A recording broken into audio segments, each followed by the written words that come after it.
made one of these. Apologize for that. Hopefully I'll be able to catch everybody up to speed on my weight loss progress. Good news is I finally broke below 260 pounds. I actually went down to about 252. I'm a little bit above that right now, but I'm still below 260, meaning that I have lost 100 pounds. That means in a year and a half, 100 pounds gone, most of it through dieting, and then the last little bit through both dieting and exercise. Now I have another little vlog that I've got recorded. It's of me at the gym, showing you the gym that I work out in and just going over some of the things that I do for working out. So I won't really go into that. This video is more about things that have happened that have kept me from doing these vlogs, things that have happened to me health-wise, unfortunately because of the weight loss, and hopefully shed some light on what has been happening. So not too long after the last update, the one I believe I was at 268 pounds, I ended up getting some pretty intense pain in my chest, right about just under the rib cage. And I had experienced that before. I was told that it was something to do with indigestion, so take a Zantac or acid reducer and it should slowly go away, and that was working before, but this time it was a bit different. The pain wasn't going away, and on top of being the regular pressure type pain in my chest, there was also a stabbing sensation. And it got to the point where I could barely breathe, I couldn't move properly, and I definitely couldn't drive myself to the hospital. So I actually had to get my mom to bring me to the hospital. And after some blood tests, they determined that I had pancreatitis, which, if you don't know, is something that can kill you. So more or less, if I had just gone the route of what normally I would do with pain and just kind of push through and just wait till it goes away, I could have died. So it's definitely a good thing that I decided to go to the hospital and get seen to, but I wound up sitting in the hospital, or I should say laying in the hospital, for about 4 days.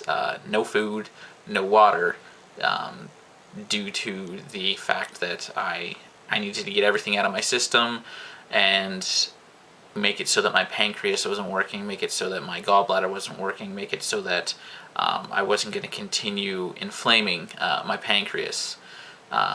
Now, the reason why my pancreas ended up getting inflamed was because of a blockage caused by bile sludge, or biliary sludge, that's in my gallbladder. It's kind of like having gallstones, but instead of actually having solid stones, it's just an extremely thick bile that can still cause the same kind of blockages as a large bile stone would.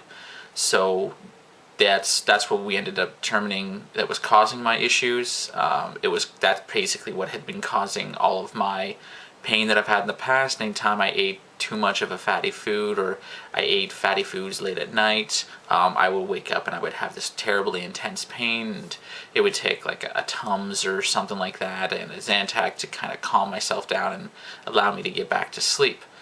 So good news, found out what was going wrong and what needs to be done, and what needs to be done is I need to have my gallbladder removed. Unfortunately, because of the whole gallbladder issue, the fact that the surgeon that is going to be taking out my gallbladder is on vacation all of pretty much the summer, so I won't get to see him until August 10th, I had to cancel my European tour, or my European trip. So it's kind of a bummer. I was able to get most of my money back from the ticket, which normally wouldn't have happened because it was a non-refundable ticket, but the company that I got the ticket through, the flight, what's that word? Anyways, Air Transat. They were the one that I had the ticket through, though I did purchase it from Travelocity. Not going to go with Travelocity again because they were rather annoying to deal with. Their customer service was kind of blah. However, Air Transat, due to the fact that I had a medical condition, my gallbladder and the possible reoccurrence of pancreatitis, they actually refunded my ticket minus a $200 fee for cancellation. So, not going to Europe, which sucks, but it's better to not go to Europe, and, you know, if I have any sort of attack, you know, have it here, get taken care of here, rather than go off. And I would have been by myself as well. I wasn't meeting my friend anymore. So it was just going to be me going solo to Germany and France. So I didn't really want to be in a foreign country by myself and then have one of my gallbladder attacks that could possibly lead to pancreatitis. That would just been a waste of a trip, a waste of 2 weeks. So I think it's best that I didn't go. So yeah, that's what's been happening with me. I have continued to lose weight, and I did lose a lot of weight real quick while I was in the hospital since I wasn't eating.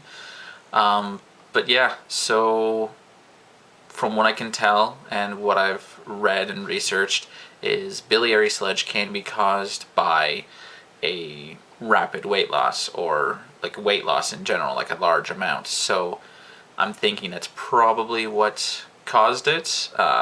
Just the amount of weight loss that I've had created the biliary sludge. And yeah, so something that's supposed to be making me healthy, losing weight, also damaged me, which is always great. But in the end, gonna get better. I haven't had as many attacks lately as I had shortly after having pancreatitis, so that's going good in that regard. Been to the hospital quite a few times just to make sure. Anytime I got really bad pain, I would go to the hospital because I didn't want to have pancreatitis again. I didn't want to risk that sort of issue again. But yeah, I've been good ever since. Had a couple bouts of pain, but no big deal. And hopefully by the end of the summer or the beginning of the fall, I shall no longer have a gallbladder, which will definitely be a great thing because I don't have to worry about that pain anymore.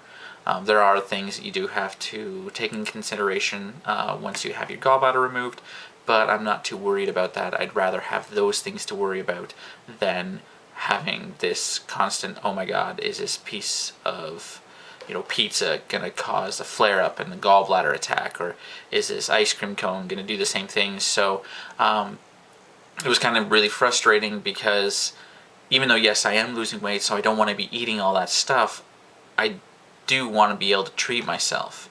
But with this whole gallbladder attack thing, it was like, okay, now I'm not able to treat myself anymore because I will end up in massive pain.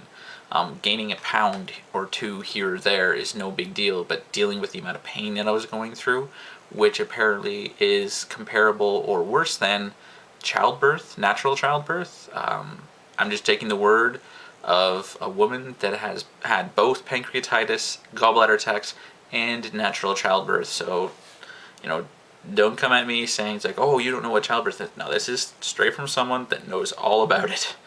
So, yeah, I'd rather, you know, not deal with that. And it's just a pain knowing that any of the foods that I feel like treating myself to could cause me that kind of pain. It's just, that's more frustrating to me than not eating the foods because I want to lose weight. Because there's always that option. It's like, okay, I can just, you know, work harder to lose that little bit extra weight. It's like, or I can just say, oh, you know what, gaining a pound here, not too big of a deal. I can continue on losing weight. But the pain, you just do not want it. Do not want. So yeah, that's about it for me right now.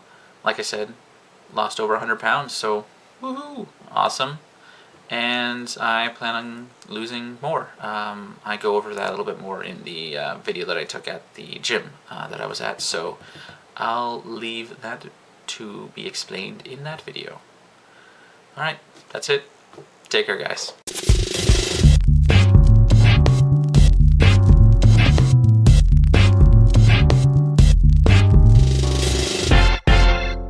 Now I have another little vlog planned that... Dogs barking.